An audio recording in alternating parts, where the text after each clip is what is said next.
Look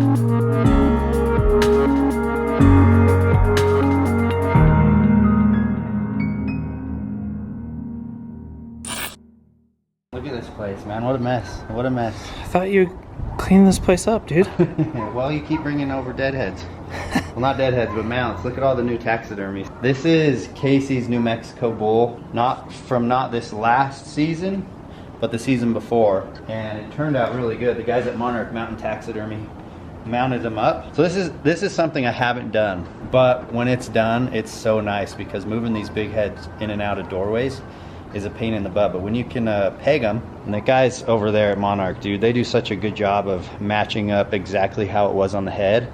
But these are pegged, and you can see, so you've got the male end and then the female end right here, and they're square, so you can't really get it wrong, right? So once they pop in, they're perfect. But Casey's bull just turned out sweet. So this is the right side. 6-point frame with that big old kicker.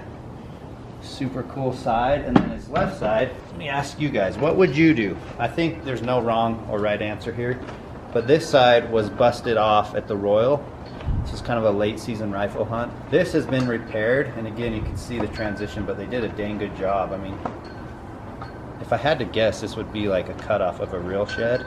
Like the transition, I don't know. They did a nice job, man. I mean, you can see it up close, but from a distance, you can't really tell. Mounted, you'll never know. So again, another great 6-point frame with an extra little chip point here, but it's cool because this bull had a lot of velvet, just a solid bull. So Brian picked this up down in the taxidermy shop and brought it over.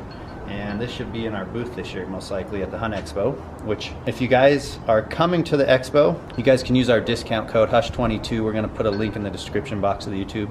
And if you guys are coming from out of state, man, we want you guys to come and enjoy the show and come check out our booth, because this is the year to do it. We're bringing in a ton of our big taxidermy to this year's booth. So we've expanded the booth size, and if you've never been to the show, this is probably the year to do it. All right, let me show you what else we got in the shop. Christmas tree's still up. I'm in no hurry to freaking tear that mess down. That's a work in progress too. And then me and my buddy Tori are working on this table. It's like a sofa table for my entryway into the living room. We're struggling with the epoxy because we thought the epoxy would like kind of fill the holes in the gaps, and we have the whole underside sealed. But there must be a lot of gaps and like pores that it's all going into because we start it and we're like, dude, looks good. And then all of a sudden it's gone. But I want to show you this mount. Let me give this real quick. Brian's stepping back a little bit.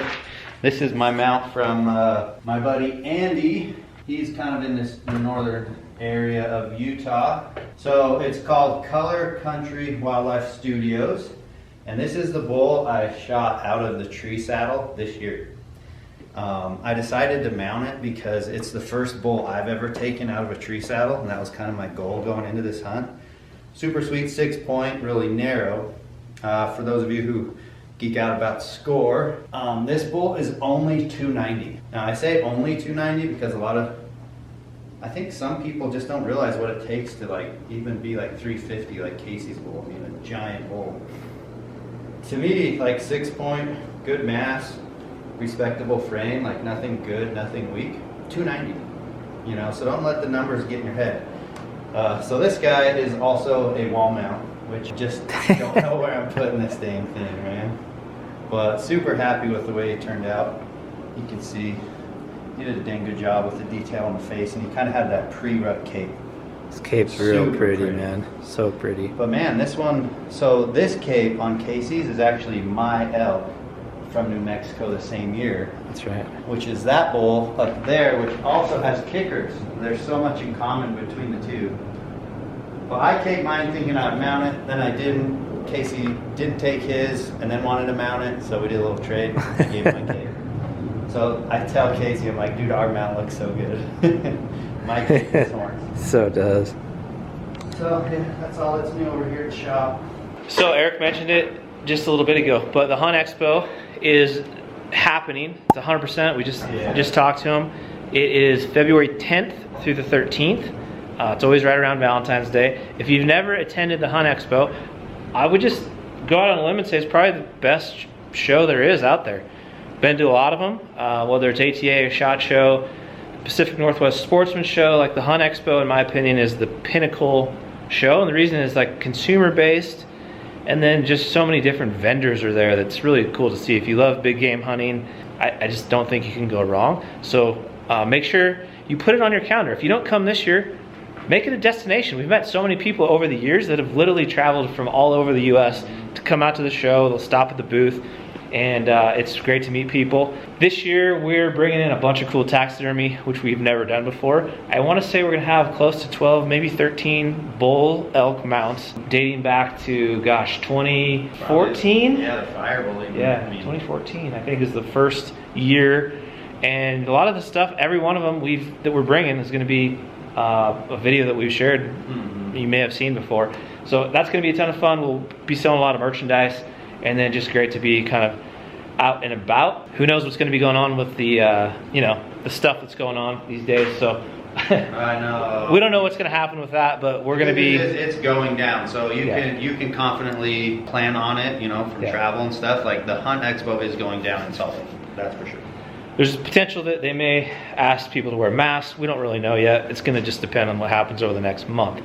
But if you're gonna go, use the discount code HUSH22. You can get that for your daily ticket entry. You can get that for buying in advance on the website. Again, we'll link everything below. But it's super fun. We'll be maybe now would be a good time to drop some highlights from years past. Yeah, what do you think? It's fun because we've actually been able to collect a bunch of content from the show. So if you guys haven't been there, here's a glimpse at the show.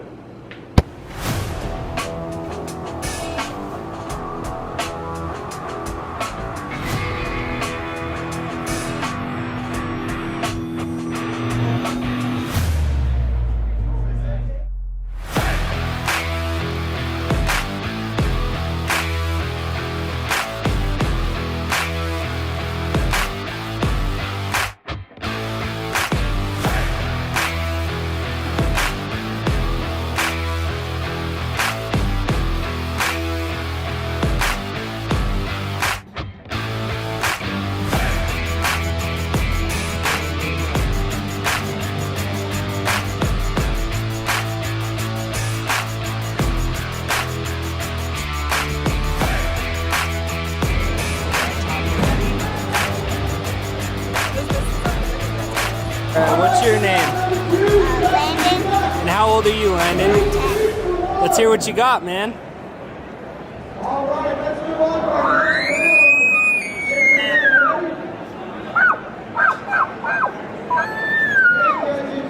Dang, dude. So that gives you kind of a glimpse of what these shows look like. This year is going to be bigger and better than ever. If you haven't already, guys, do us a huge favor. Hit the subscribe button. We'll drop it somewhere around here. Did you know, fun fact, I'm going to drop some stats right here. 61% of our viewers over the last 365 days, they're not subscribed to the channel. So if you're one of those people watching this right now, do us a huge favor. Hit subscribe. It truly does help. And we're going to keep trying to produce great content, but that's an interesting statistic. It's surprising, huh? Because right? you think 61. most of the people watching our stuff are subscribers, Yeah. but surprising, most of you guys are not that land on our channel. So hit that subscribe button and the notification bell. It will give you a notification every time we upload a new video. Anyways, that's what we have coming at you from the Hush South Slopes office. We're preparing for the expo. We're getting ready to go to Old Mexico. We've got a little mini series we're gonna produce and drop probably later this spring, just before the shed tour kicks off. So that should be a lot of fun. Gonna be a blend of coos deer hunting, mule deer hunting, and also chase ginormous bass. I'm not a bass fisherman at all, so this is all new to me. Gonna be taking a lot of gear down there, from what I'm being told, but supposedly it's a cool area, and I've never been fishing interior in Mexico. It's always been in the ocean. So. Same thing, not huge into fishing, but I do prefer bass over trout, just FYI.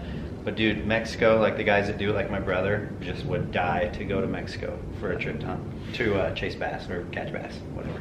That's what we're up to, guys. Hope you're having a great start to your new year. We'll be dropping little teaser clips from our trip that we're gonna be going on next week. And then we'll keep you posted kind of on the progress of the Hunt Expo and other spring, winter activities.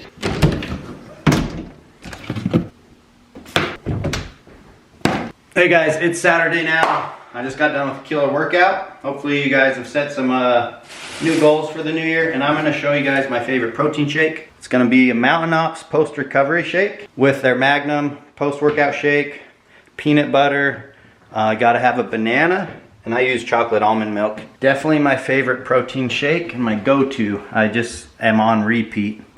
So I'm gonna whip this up, let me show you guys, and then I'm actually gonna run my big set of shed antlers down to Curtis at Monarch Mountain Taxidermy so he can mount them for us. So it's a beautiful sunny day here in Salt Lake. It's Saturday. The wind has died down. It's chilly outside, but it's sunny. So I'm gonna actually try to shoot my bow as well. Okay, first thing, ice. We're gonna start with about that much ice. And you can't go too heavy on the almond milk because there's a lot of other ingredients we have to add. So about right there. And then 1 full banana, a very healthy heaping scoop of peanut butter. That's a little on the heavy side. And then 1 scoop minimum of the protein. Sometimes, depending on how much chocolate milk I put in there, if it's a little shallow, I'll add more, kind of make it a little thicker. But we're down to the last little scoop of this one. Hit that on the blender, and that's my go-to post-recovery shake. Hit it on the Ninja. Simple enough. Dang, it's bright. We got the sun like right at the right angle. I'm gonna take advantage of today and maybe clean out my garage, possibly even cut some antlers. Nice enough weather, we can open up the garage without sacrificing all the heat. Might be a safer way to get these antlers out of here without going through the doorway and bumping them up. I have to be a little fragile with them because the antlers that were restored, the tips that were restored, are obviously going to be more fragile than like an actual antler. So this set, I've said it before, it was repaired and colored, and Trapper told me that it's best if these just aren't handled a lot because you run the risk of chipping them or breaking a point off, and I'm not about that life. So I was like, you know what, that gives me a really good reason to mount them. It's actually cold in here because these aren't on. Get some heat in here. So what better reason to mount a set of sheds than, you know, they just shouldn't be handled anyways, because when they're in here and they're in the mix of everything, they get moved around or turn into a Christmas tree quite often. So these puppies, woo, these things are going to the taxidermist, and they are being mounted on a cape off of my dad's bull, which is pretty special to me. So special set of antlers, special cape. It's gonna make for a really cool mount. And I'll for sure give you guys the update once they get done, but I'm gonna run these over to Curtis and carry on with my daily chores. Man, this camera, let me just give you guys a quick rundown on this camera. Canon G7X Mark III, the worst sensor for autofocus. Got to get a new one. I have now loaded up the Can-Am Defender, and I'm heading down to Eric's house to drop the Can-Am off. We got some exciting stuff coming up with that. And I'm going to Brian's house to pick up the Outlander four-wheeler with the tracks on it. I'm going to use that as an ice fishing machine this year, which I'm super stoked about. So that's what I'm doing today, and I'll talk to you guys once we get down there. See ya. Well, we made it down to Eric's house, making a swap. Dude, you forget how big this thing really is. I haven't seen it for a while. It's quiet though. It is quiet. Dang, I wish we would park this thing. Eric's One got more reason to get rid of one of my 3 trucks. Now I have this.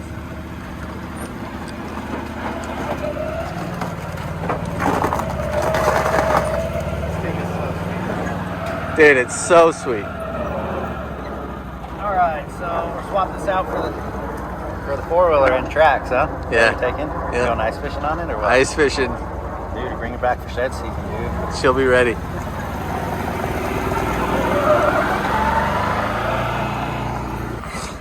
We really just need this thing for shed season to haul all of our gear, dude. No, kid. Cause like, think of how. All our sheds, like on the top. Yeah, get a roof rack. Think of how many more sheds this could haul versus, and that thing's hauled so many sheds. Yeah, with 2 of us and our camp, like our whole backpack. So I've got the tracks in the shed, so we'll swap you out. Okay. Alrighty, we made the swap. We got the Outlander 570 loaded up. Got the tracks, the Apache track system that will go on this bad dog. and we are gonna get them all put on there, and that will be the ultimate ice fishing machine. Came to pick up some ice fishing stuff and got our booth here. Looks pretty good. So if you're at Shields, make sure you swing by. They've got a lot of inventory. This hat's one of my favorites. Just getting out here fishing today. Just caught the first fish, a nice perch. We're gonna cook this one up and eat it. We'll do a catch and cook on the ice. So we'll get this one taken care of and hopefully catch about 10 or 15 more. Are you gonna bite on this one too, or? I think I might have hooked up on that one. Dang, guys, that's another solid perch. That one might be a 7 striper. So kind of a rule of thumb for a big perch is 7 stripes. So we got 1, 2, whoa, this guy's so lively. 1, 2, 3, 4, 5, 6, 7, 8, possibly 9. Dang, that's my best perch on stripes. I've caught 2 perch bigger than this, but that is a solid perch. Heck yeah. Attaboy, Brock. Another fat perch. Dang. Look at that, guys. Once we catch a few, we're gonna start releasing them, but we're securing lunch.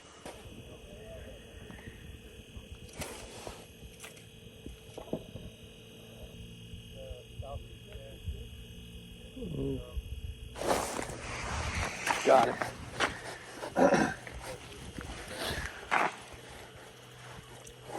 Oh, dude, these are giant perch.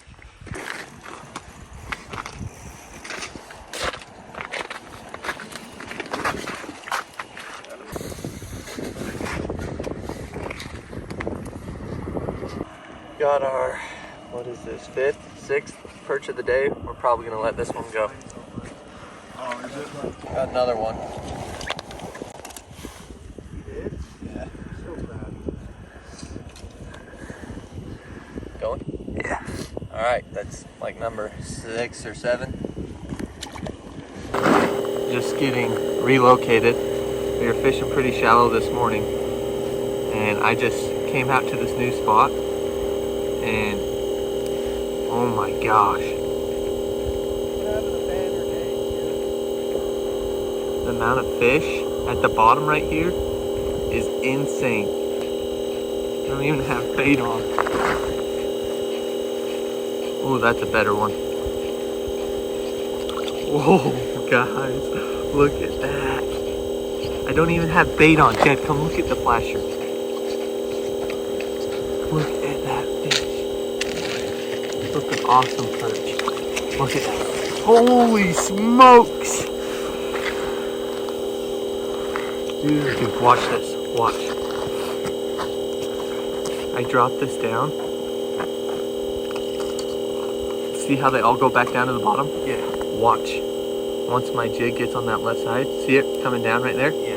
Watch them. Oh, bro. Oh, boy. Yeah! Woo! Freaking sick, dude. Dude. Endless. Holy shit. Here, I'm gonna have Jed do this, guys. Jed's only ever caught 1 perch a minute ago. Okay, so Jed's dropping down. So all these perch went back down to the bottom. Jed's jig's gonna come down here in a second. Okay, close your bail and start to reel up slowly. Slow. Start to reel up a little bit. Pull up. Go. Guys. 1 second. Oh, yes, dude. Heck yeah. Look at that fish. Let's release him.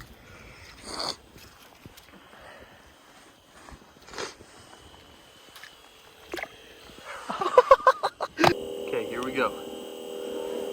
Another drop.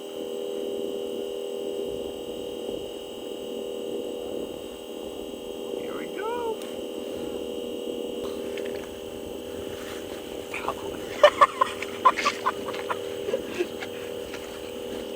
Oh, look at that. That flipping tuna.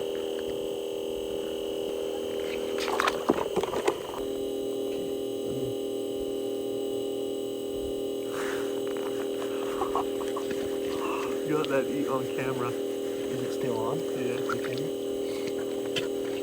Me and Brent just I mean, we're in them. just don't yell at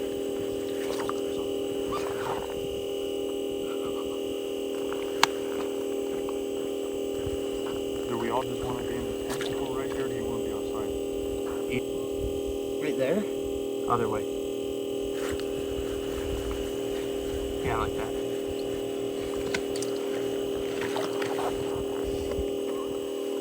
Alright, so I was going to use this footage for the vlog, but I'll just use snippets of it. We're going to do a full-length video on this perch fishing day because it's been unreal. So that's it for my portion of the vlog, and we'll send it over to the next guy. See ya.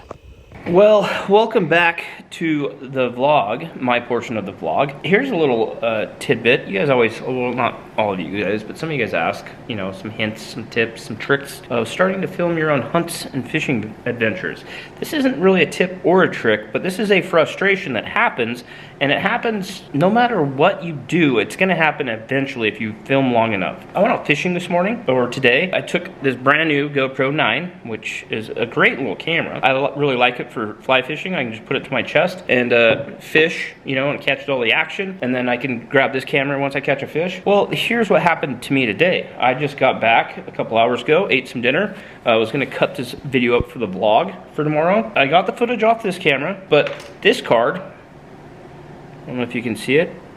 So it is a SanDisk 256 gigabyte, level 10. So it's like one of the better cards you can buy. You really wouldn't normally worry about this card. Brand new. Anyway, I got home, pulled it out of the GoPro, plugged it in, and tried to grab the footage off of it, and it's saying the card is unreadable. I've tried it in multiple different contraptions, going to my computer, tried it in this camera, put it back in the GoPro to try to watch the footage off the GoPro, and it says the disc or the SD card is unreadable. I don't know what to do. Maybe Logan can fix it tomorrow, maybe not. But my point is, if you film long enough, it will happen, and it's so frustrating. We try everything we can to avoid these situations. We've lost hard drives in the past, we've lost footage off cards, you name it, it happens and it sucks, but man, there's really nothing I can do about it. And I hate that. Like, there's no better program to not lose footage every once in a while. Especially when your SD card just, I don't know why, but this is a brand new SD card. I don't even know if we've ever used it. Anyway, guys, all the footage you're about to see is all the footage I have. It would have been way better, trust me, if I had the footage off that SD card, but it's part of the job. It's part of the deal. So if you're looking to start filming your hunts or your fishing trips, just know eventually it's gonna happen. Even if, as hard as you try for it not to happen, it happens, and it's sad. Enjoy the footage. Ladies and gentlemen, boys and girls, folks at home, guys, welcome back to another Hushlife vlog. It is an absolute gorgeous day here in southeastern Idaho.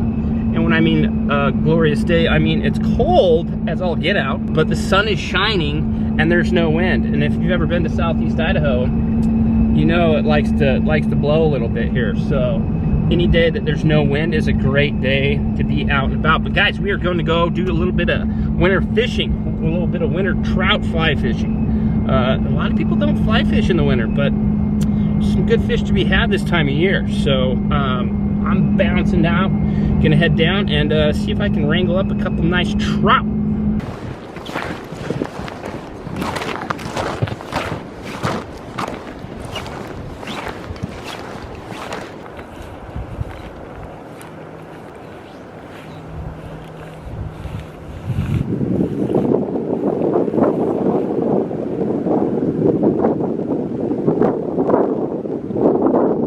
Well, that took a little while.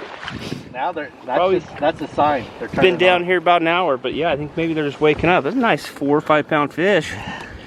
Dang, they're so healthy and fat down here. Look at that. Just a slab. Yeah, good looking fish. Well, it could definitely be feast or famine down here. And it's kind of being the latter right now. It takes a lot of casts to catch a fish. But when you do catch a fish, it's usually a pretty good one. There are some giants down here, but I think they're few and far between. They're just really smart. So anyway, we've caught a couple fish, but we've only been down here for probably an hour, hour and a half. So hopefully the sun changes some things. It's just warmed up a little bit. But I'm gonna move upriver and see what I can find. Well, my GoPro died, so I didn't catch that on camera, but we just moved troughs and Oh, dude, you just caught, what did I catch? He was barely in there. I just caught a stud first cast on the balanced leech. That other one fell over. Look at that fish. I think it's a stud. What do you think, 5 pounds? Probably, maybe a little more. Dang. Let's get a picture of that guy. Well, folks at home, that's how the day's gonna end. Not a complete like banner day, but not terrible at all. I caught 2 beautiful fish in the matter of about 3.5, 4 hours. But we come and fish down here because there are chances of catching a 10+ pound rainbow trout or brown trout. So you don't catch a ton of fish, but high risk, low reward, and there's no risk. Whatever you know, I'm laying down, just be picking it up, okay? Chance to catch a giant. Anyway, that's my portion of the vlog. Let's send it on over to whoever's next. I guess I'll take next ups on the vlog. Mine won't be too long. I just wanted to say thank you guys for watching this week's vlog. A lot of stuff coming up. Eric going to Mexico, me, Brian, and Casey going to Mexico. And I could just see Matt getting his ice game on while we're gone. So I think Matt's gonna be crushing the ice fishing. Me, Brian, and Casey will be in Mexico bass fishing. And Eric will also be in Mexico, different part of Mexico, doing coos deer stuff. So thanks for watching the vlog this week, you guys. As always, BSY4 videos every Sunday, every Thursday. Just wrapped up New Mexico with Eric. Now, the next BSY4 video will be New Mexico with our hunt giveaway winner, Adam. That episode drops this Thursday, so keep an eye out. Once again, thanks for watching, you guys. We'll see you.